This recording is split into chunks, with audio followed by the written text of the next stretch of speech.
Buenos días, chicos. En esta ocasión vamos a ver un tema muy importante, que de hecho de este tema va a salir el examen de este parcial 1. Ya más adelante les explicaré. Vamos a ver los dos tipos de condicionamiento más importantes, que es el clásico y el operante.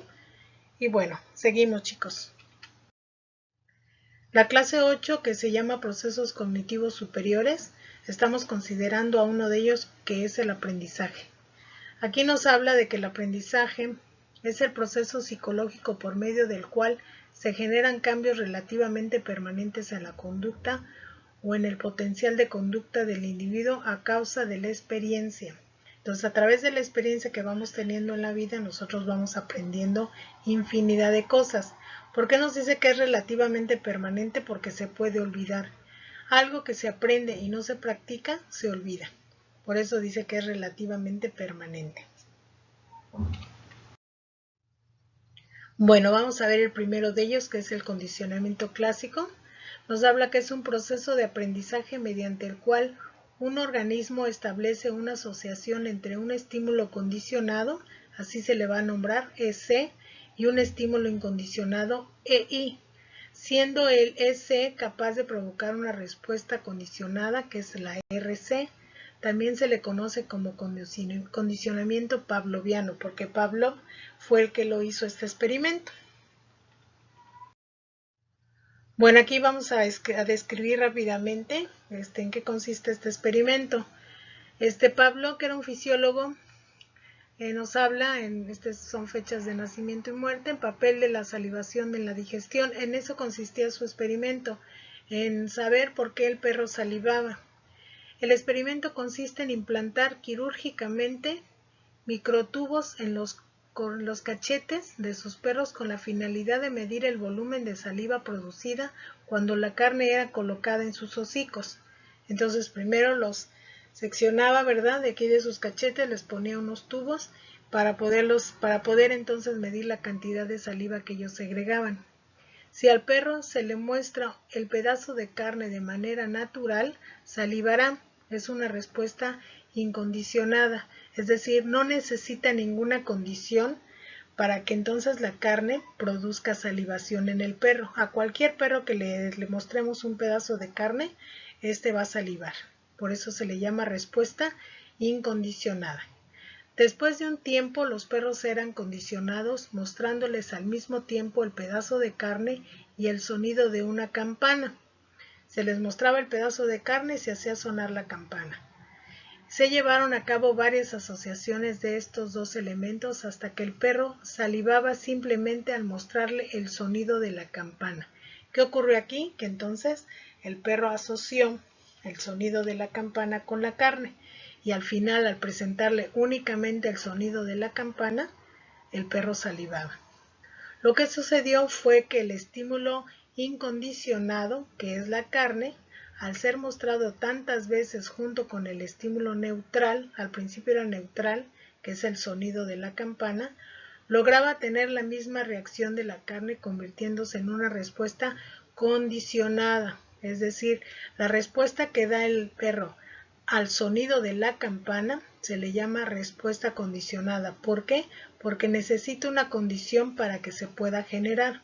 Es decir, que necesito una asociación con un estímulo que sí logra la salivación, que en este caso era la carne, de manera natural para lograr esa reacción. Entonces, en estos a grandes pasos, en eso consistía el experimento. En esta gráfica pues se ve ya de manera más clara. Aquí tenemos la comida, que es el estímulo incondicionado, que es el que se va a presentar, y la salivación que produce, bueno, aquí es un hueso, ¿verdad? Pero debería de ser un bistec. Lo que produce este estímulo incondicionado es la salivación, que es la respuesta incondicionada. Después vamos a utilizar la campana o el sonido de la campana, ¿sí? Que es el estímulo neutral. ¿Sí? Ese no provoca la salivación. Entonces aquí nos dice sin respuesta. ¿Sí? Tocamos la campana y el perro inmediatamente pues no produce ninguna salivación. ¿Por qué? Porque no está condicionado. Después entonces ya se aparea, se hace el condicionamiento, que es unir la comida con la campana, que es el estímulo incondicionado y el estímulo neutral, se ponen de manera junta varias veces y entonces sí ya produce la salivación al mostrarle la campana. Y finalmente ya quitamos la comida y nada más mostramos la campana, que es el estímulo condicionado ya.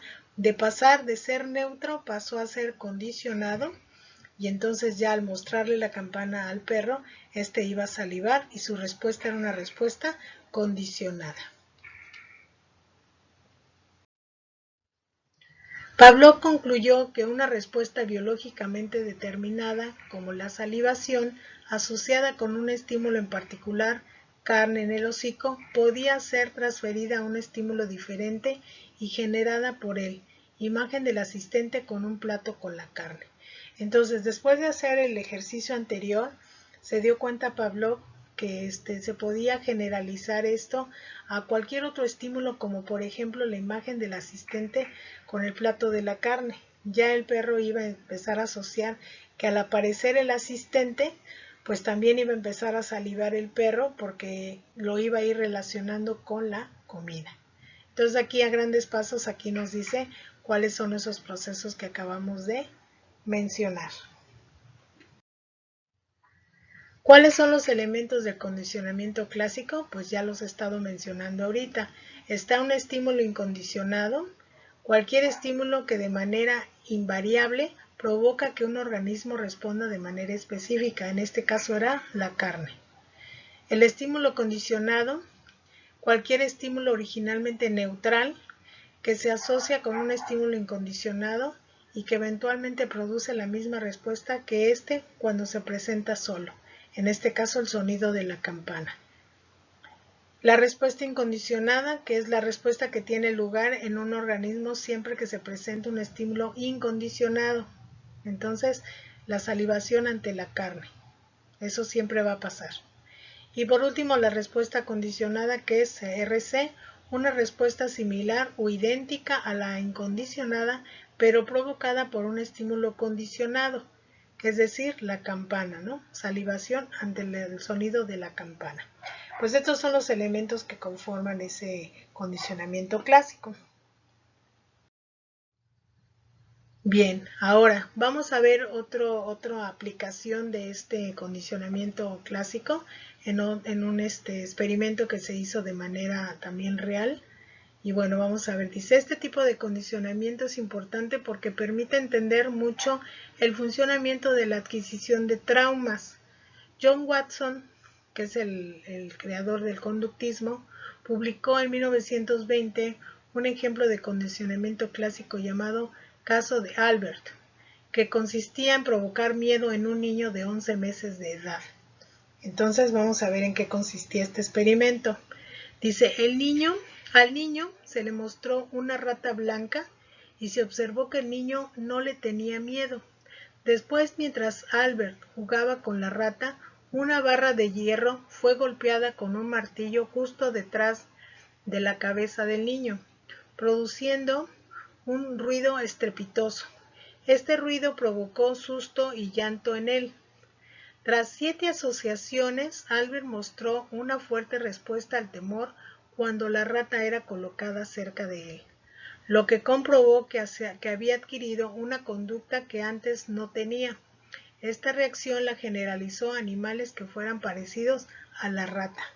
Entonces lo que hicieron fue asociar la rata con un sonido estrepitoso y al tiempo, después de que aquí nos habla de 7 asociaciones que se hicieron, y lograron entonces provocar en el niño miedo hacia la rata. ¿Por qué? Porque la asoció. Si está la rata, entonces regularmente va a venir un sonido fuerte y me va a espantar. Entonces lo fue asociando. Lo curioso fue que después el niño lo pudo generalizar a animales que se parecían a la rata. Entonces ya podía haber sido un conejo, no sé, un hurón, y ya entonces si eran parecidos a la rata, ya también el niño también les tenía miedo. Bueno, aquí vemos de manera gráfica este experimento, en donde aquí se ve el estímulo incondicionado, que es exactamente el ruido que se provocaba, la respuesta incondicionada del niño, que era llorar.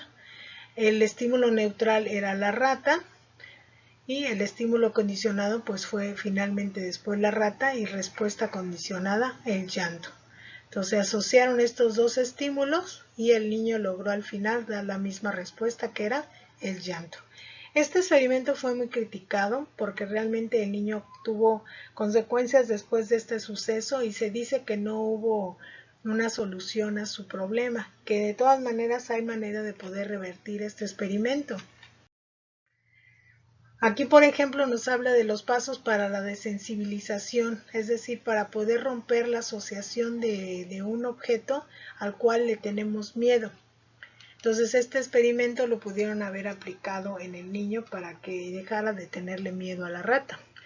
Primero nos habla, aquí como ven, es un perro al cual le tiene miedo a que le corten las uñas.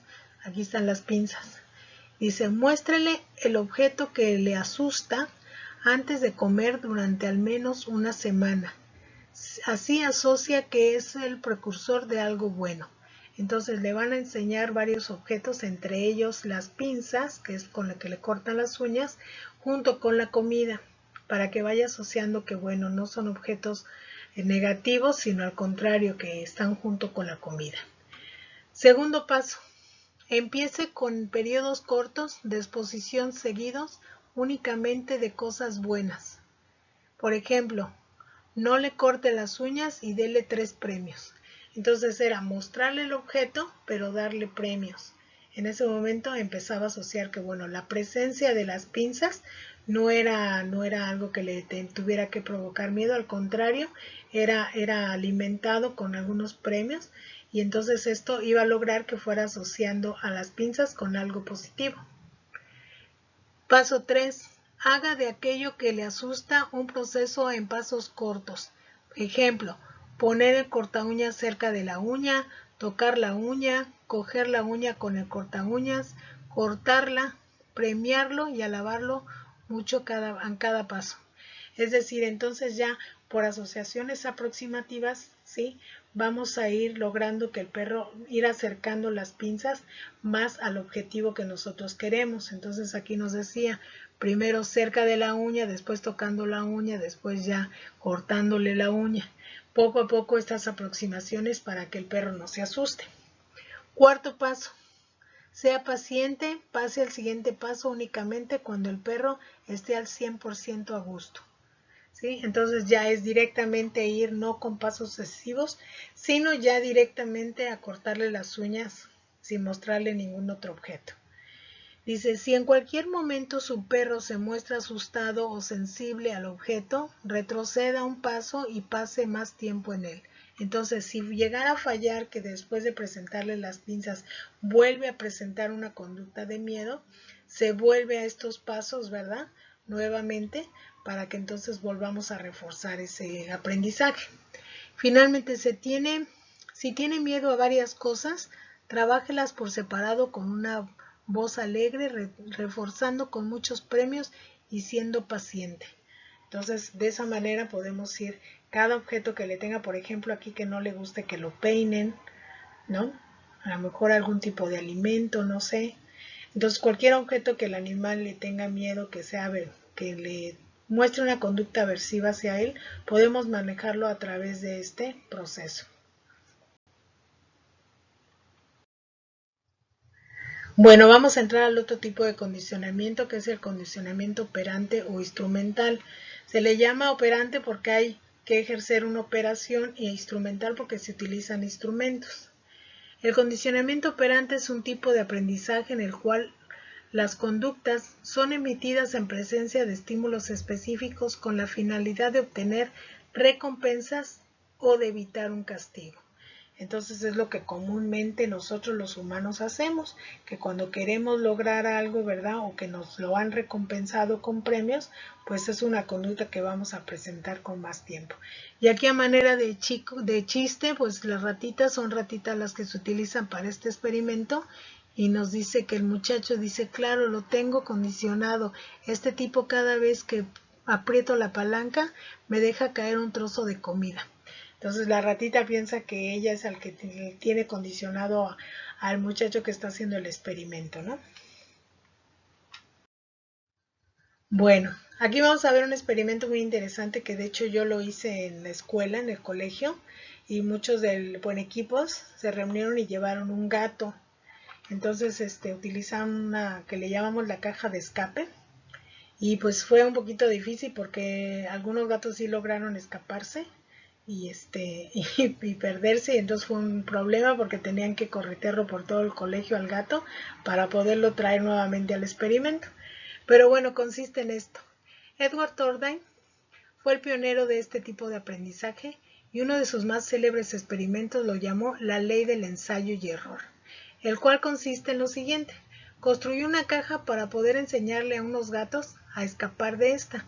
La caja tenía un pestillo el cual si se accionaba abría la puerta. Metía al gato en ella con una condición especial, el gato debía tener hambre. Fuera de la caja ponía un recipiente con comida. El gato al tener hambre va a tratar de salir de la caja para comer, esa era la condición.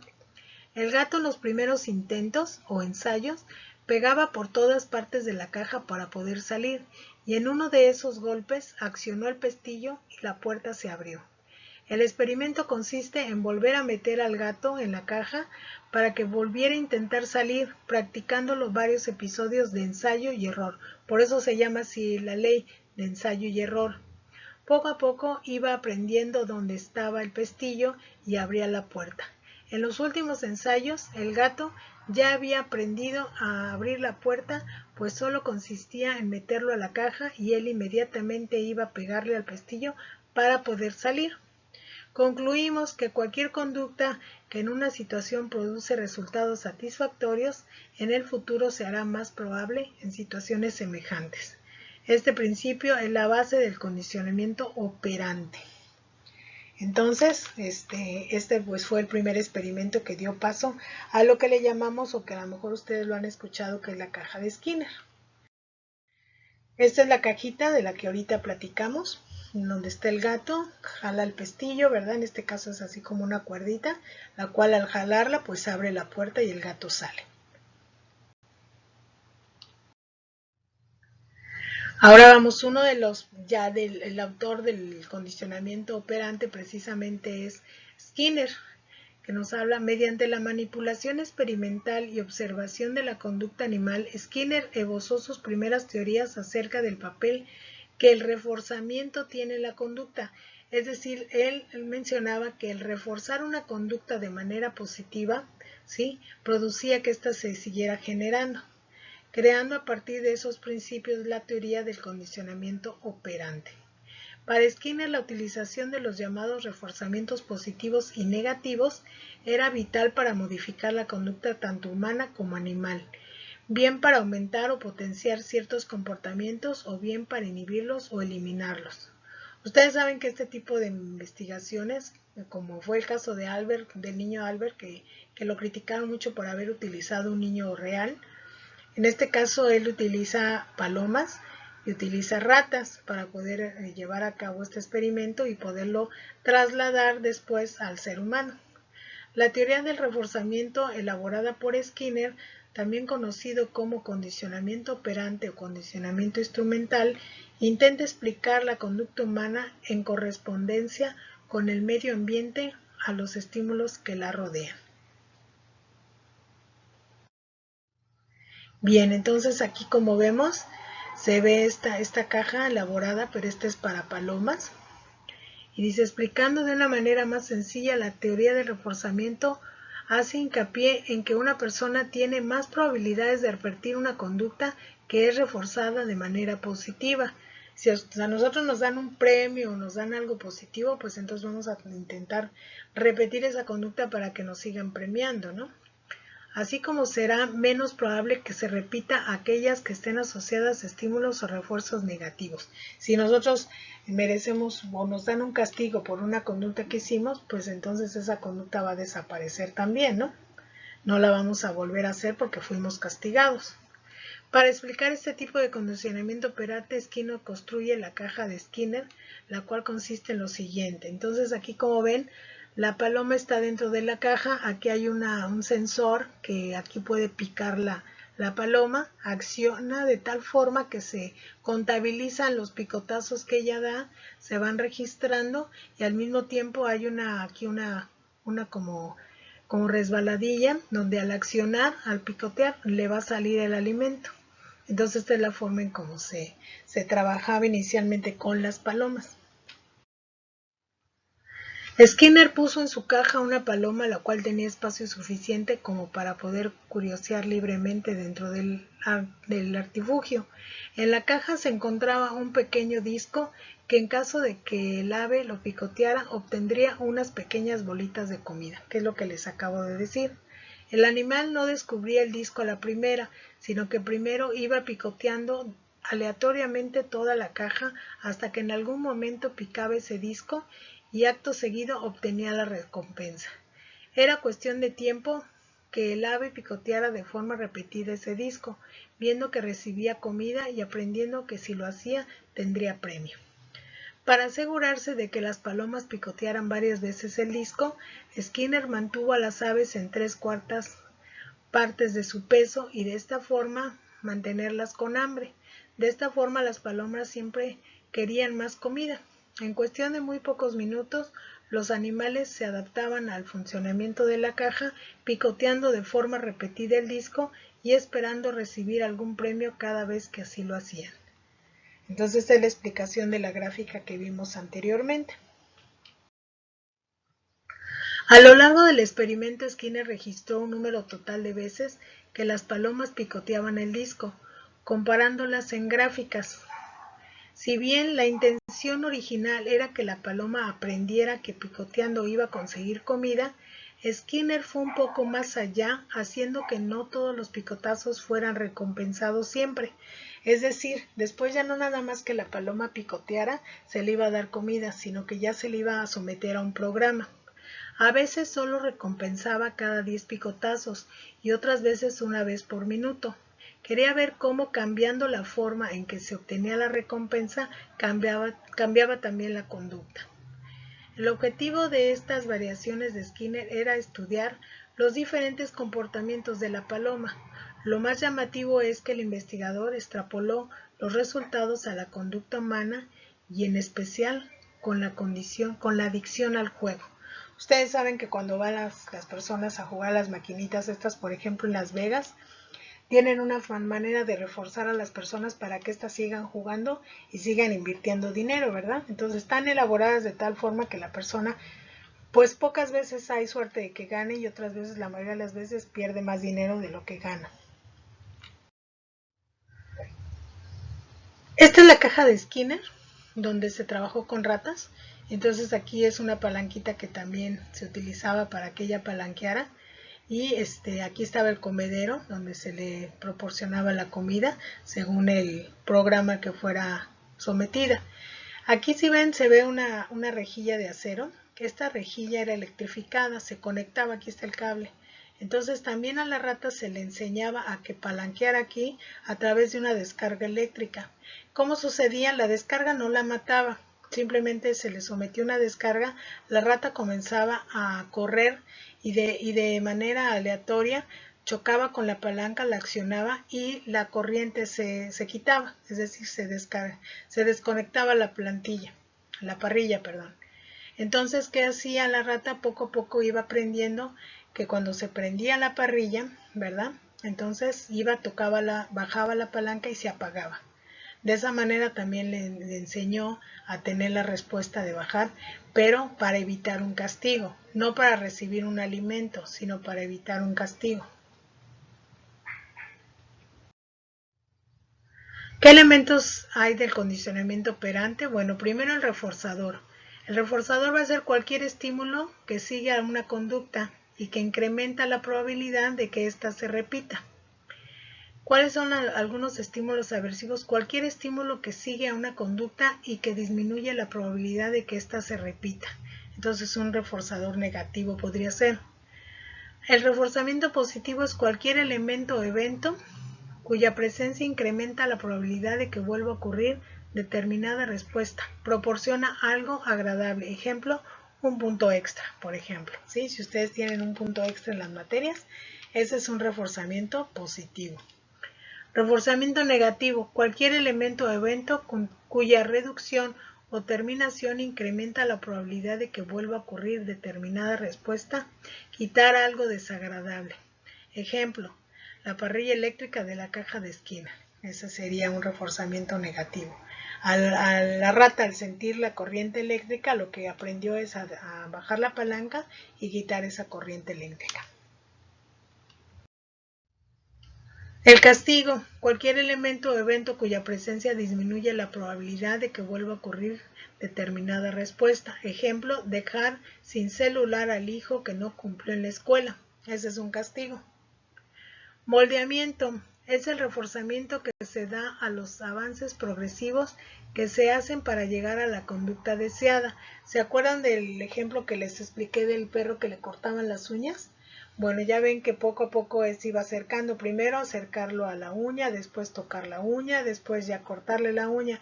A eso se refiere. Hay que ir moldeando poco a poco e irse acercando al objetivo final. Darle una bolita de comida a la paloma al ratón cuando se acerca a la palanca o circuito hasta lograr que la presione o la picotee. Entonces este es otro ejemplo de moldeamiento. La rata primero corría en la caja, pero hasta que la rozara y la pudiera bajar, se le aventaba una bolita de comida. Y entonces en ese momento se iba reforzando y se iba moldeando esa conducta. Conducta supersticiosa. Es aquella conducta que se considera causante de determinadas consecuencias debido a que ha sido reforzada accidentalmente, aunque en realidad no tiene ningún efecto en ellas. Ejemplo, darle de comer a la rata cuando ésta se rasca. Esta es una conducta supersticiosa. Vamos a suponer que en el momento en que nosotros aventamos la bolita de comida, en ese momento la rata se estaba rascando. Y entonces la rata va a pensar que rascarse significa comida. Ese sería el ejemplo de esto. Bueno, ¿cuáles son los programas de reforzamiento que Skinner empezó a aplicar para poder cambiar la conducta? Fueron estos. Primero, razón fija. Es el número de respuestas requeridas para el reforzamiento debe ser constante. Ejemplo, comisión que se le da a un vendedor cada vez que venda 5 celulares. Entonces se le va a dar un dinero cada que venda 5 celulares. Esa es una razón fija, es decir, una cantidad fija. Se le da una bolita a la rata cada vez que dé 10 palancadas. Entonces de razón fija. Razón variable. El número de respuestas requeridas para el reforzador es variable. Los juegos de azar, que a veces se gana, a veces no. A la rata se le alimenta en diferentes números de palancadas, a veces cuando dé 3, a veces cuando dé 10, cuando dé 20. La novia, que a veces sí y a veces no, le dice a su novio que lo ama. Esto tengan cuidado, chicos, porque es un programa de reforzamiento muy poderoso, que el chico puede quedar ahí por muchos años, porque la chica lo está sin querer, lo está manipulando y lo está reforzando de manera muy sutil. Bueno, intervalo fijo. Se refuerza después de que ha pasado un tiempo fijo después de su último reforzamiento. Aquí es por tiempo. Se le alimenta a la rata cada 3 minutos. Se da un descanso a los alumnos después de transcurridos 30 minutos de clase. Entonces eso es fijo. Es cada 3 minutos, cada 30 minutos. Es fijo. ¿Y cuál es el intervalo variable? Se refuerza después de que ha pasado un tiempo que varía a partir del último reforzamiento. Se alimenta la rata en periodos de tiempo variable como son cada 3, 5, 10 o 15 minutos, intercaladamente. Se le premia a un trabajador esporádicamente en distintos momentos por su trabajo realizado. Si un trabajador hace bien las cosas, de repente sí se le da un premio, pasan 2 veces y no, después otra vez se le vuelve a dar, y entonces de intervalo variable. Fenómenos implicados en el aprendizaje por medio del condicionamiento operante. ¿Qué situaciones se pueden presentar bajo este condicionamiento? Extinción de la respuesta, es decir, desaparecer a la conducta que se aprendió. Decremento en la fuerza o frecuencia de una respuesta condicionada debido a no continuar con la asociación entre el estímulo incondicionado y el estímulo condicionado. o no proporcionar reforzamiento a la respuesta lograda. Es decir, si nosotros ya la conducta que logramos que aprendiera la rata, la empezamos a dejar de reforzar, al tiempo la vamos a extinguir. Ya no va a asociar el de que si palanquea le dan comida, y al tiempo